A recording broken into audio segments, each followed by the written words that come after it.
Have you ever had to do something that you just had no desire to do at all? And even in all your self-talk to try to get yourself to do it, there was no desire. Well, that's where I am. Subject matter for the devotional is murder.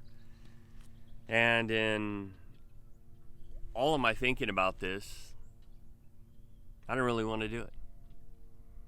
Interesting enough, I began to think about the individual that penned all this, Moses. And I doubt that he wanted to write about this at all. Why? Because 40 years earlier, he saw an issue between some Hebrews and an Egyptian, and he killed the Egyptian. And so what was his response? Well, he fled. He ran. It's as if he knew in his heart of hearts that what he had done was wrong, and he knew what he deserved. And interesting enough, here in Exodus 21, verse 12, it says, "He that smiteth a man so that he die shall surely be put to death." So this is where we get the idea of the capital punishment. Now, as he was writing this, I wonder if he reflected back on Cain. Because in Genesis chapter 4, we see that Cain has got an issue. He brought an offering to the Lord, and it says that the Lord had no respect to his offering. But he did to Abel's. And so this created tremendous jealousy.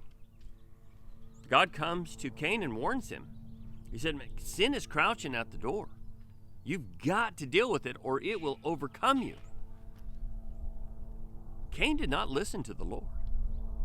And he ends up killing his brother. And then he flees and asks God to protect him. God puts a mark on him so that no man would kill him. He knew there was a penalty to his punishment.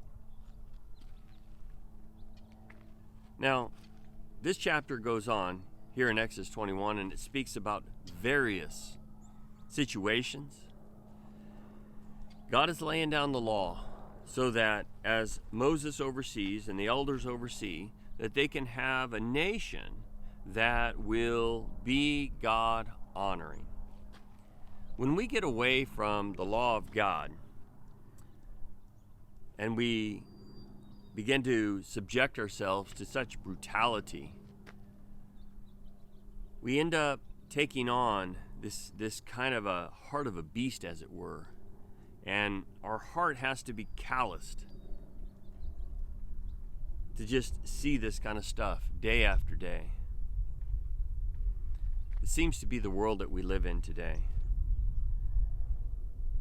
Let us draw close to the Lord. Let us hold to his truths.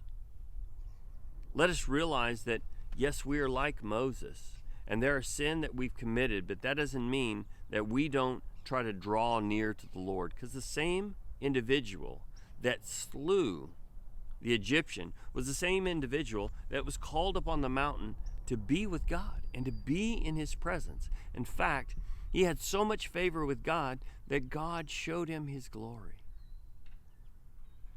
May we be like Moses. May we be individuals that want to draw closer and closer to him. May God bless you as you look at the difficult things in life and you wrangle with the things that you have a hard time with. Thank you so much. Take care.